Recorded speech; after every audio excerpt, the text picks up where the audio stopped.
Officer এবার নীলাঞ্জনাকে জেরা করতে গিয়ে নাস্তানাবুদ করে ছাড়লো। হ্যাঁ বন্ধুরা, ভিডিওটা লাইকটি দেখতে থাকুন। অফিসার নীলাঞ্জনাকে ধমক দিয়ে বলতে থাকে যে নীলাঞ্জনা, আপনি কিন্তু আমাদের সময় লস করছেন, তাই আপনাকে যে কথাগুলো আমি জিজ্ঞেস করছি সেই কথা স্পষ্টরূপে আপনি আমাকে উত্তর দিন। তো আপনি আমাকে একটা কথা বলুন তো, আপনার দরজাটা নক করে ঘুমানোর কী ছিল বলুন তো? আপনি তো এখানে আপনার রায় দিদিভাই সেবা যত্ন করার জন্য এসেছেন, তাই না? আপনার যখন প্রথম দিন থেকেই আপনার জামাইবাবুর উপরে এতটাই অভিমান ছিল, আপনার জামাইবাবুর চরিত্র নিয়ে এতটাই সন্দেহ ছিল, তাহলে আপনি কেন দিনের পর দিন এখানে ওনার সকল এই অসভ্যতম সহ্য করে রয়ে গেলেন বলুন তো? আর তার থেকেও বড় কথা, আপনার কথা শুনে মনে হচ্ছে আপনি যথেষ্ট পরিমাণ আপনার দিদিভাইয়ের সংসার নিয়ে কনসার্ন। আপনি যখন সত্যিকার অর্থেই আপনার দিদিভাইয়ের সংসার নিয়ে এতটাই কনসার্ন ছিলেন, তাহলে আপনি আপনার রায় দিদিভাইকে গোটা বিষয়টা খুলে বলেননি কেন? ঠিক সেই মুহূর্তে নীলু বলতে থাকে যে আমি বলিনি অফিসার, কারণ আমি চাইনি যে আমার কোনো কারণে আমার রায় দিদিভাই কোনো রকম কোনো অসুস্থতার মুখে পড়ুক। ঠিক সেই মুহূর্তে অফিসার বলতে থাকে ঠিক আছে, বেশ বেশ, আমি সেটাও মেনে নিলাম। তাহলে আপনি আমাকে একটা কথা বলুন তো, আপনি তো চাইছিলেন যে আপনার রায় দিদিভাই সংসারটা যাতে কোনো মতে টিকে যায়, তাহলে আপনি আপনার রায় দিদিভাই সংসার থেকে কেন আপনি আপনার বাপের বাড়ি চলে গেলেন না বলুন তো? আপনি যদি আপনার বাড়িতে চলে যেতেন তাহলে নিশ্চয়ই অনির্বাণ সেখানে গিয়ে আপনাকে অসম্মান করার সাহস করতো না, তাই না? আপনার দিকে হাত বাড়ানোর অবধি সাহস করতো না।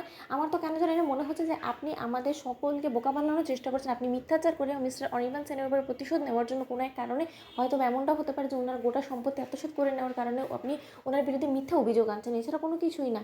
এসব করে কিন্তু আপনি এত সহজে পার পাবেন না। আপনি যখন একবার পুলিশকে কল করেছেন তাহলে নিশ্চয়ই আপনি বুঝতে পারছেন যে আপনি গোটা বিষয়টায় কিন্তু নিজে থেকেই জর্জরিত হয়ে গিয়েছেন। ঠিক সেই মুহূর্তে নীলু বলতে থাকে যে অফিসার, আপনি আমার একটা কথা বুঝুন, আমি দিদি ভাইয়ের এখানে খেয়াল রাখার জন্য এসেছি। এখন আমি সকলকে এত বড় মুখ করে বলেছি যে আমি রাই দিদি ভাইয়ের গোটা ট্রাইমেস্টার জুড়ে যতদিন পর্যন্ত না ওর হেল্পিং হ্যান্ড রমিতা দিয়ে বাড়িতে আসে ততদিন পর্যন্ত আমি ওর খেয়াল রাখবো। এবার যদি আমি মাঝপথে রাই দিদি ভাইকে এই অবস্থায় ফেলে রেখে চলে যাই তাহলে নিশ্চয়ই সকলে আমার উপর অভিমান করবে।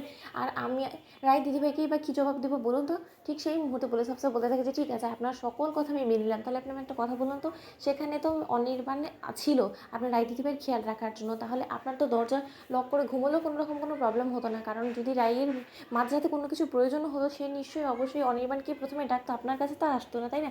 অন্যদিকে রাই বলতে থাকে যে না অফিসার, আমি এখান যাতে আমার উঠে ওখানে যেতে সময় না লাগে তার জন্য আমি এই ব্যবস্থাটা করেছিলাম। অন্যদিকে অফিসার বলতে থাকে যে মিথ্যে মিথ্যে, সম্পূর্ণরূপে মিথ্যে। আমি বলছি আপনি ঠিক কী ঘটনাটা ঘটানোর চেষ্টা করছেন? আপনি ইচ্ছাকৃতভাবে এই দরজাটা খোলা রেখেছেন যাতে কিনা আপনার জামাইবাবু এখানে ফাইল নেওয়ার জন্য আসে, এবং তাৎক্ষণিক আপনি সেই সুযোগটাকে কাজে লাগিয়ে ওনাকে ফাঁসানোর জন্য আপনি রীতিমতো চিৎকার চেঁচামেচি করে সারা পাড়া জাগানোর চেষ্টা করেছেন, এবং সেই ফাঁদে পা দিয়ে আপনার রায় দিদিভাই বোকার মতন এখানে এসে পড়েছে, এবং এসে আপনার সঙ্গে অনির্বাণ সেনকে জর্জরিত অবস্থায় দেখে সে রীতিমতো তার বরকে ভুল বুঝেছে। এটাই আপনি করার চেষ্টা করেছেন এবং এটাই আপনার মূল উদ্দেশ্য ছিল, এবং এই জিনিসটা আপনাকে অবশ্যই অ্যাকসেপ্ট করতে হবে। অন্যদিকে নিরঞ্জনও বলতে থাকে যে না অফিসার, না আপনি আমার মুখে কথা বসিয়ে দিলে তো হবে না, কারণ যে জিনিসটা ঘটেনি আপনি সেই জিনিস আমার মুখে চাপানোর চেষ্টা কেন করছেন বলুন তো? আপনি একবারও ভাববেন না যে আপনিও তো একজন মেয়ের অসম্মান হয়েছে সে জন্য আপনি পুরুষের সাপোর্ট করছেন? তো বন্ধুরা, লাইক কমেন্ট শেয়ার করে সাবস্ক্রাইব করতে ভুলো না।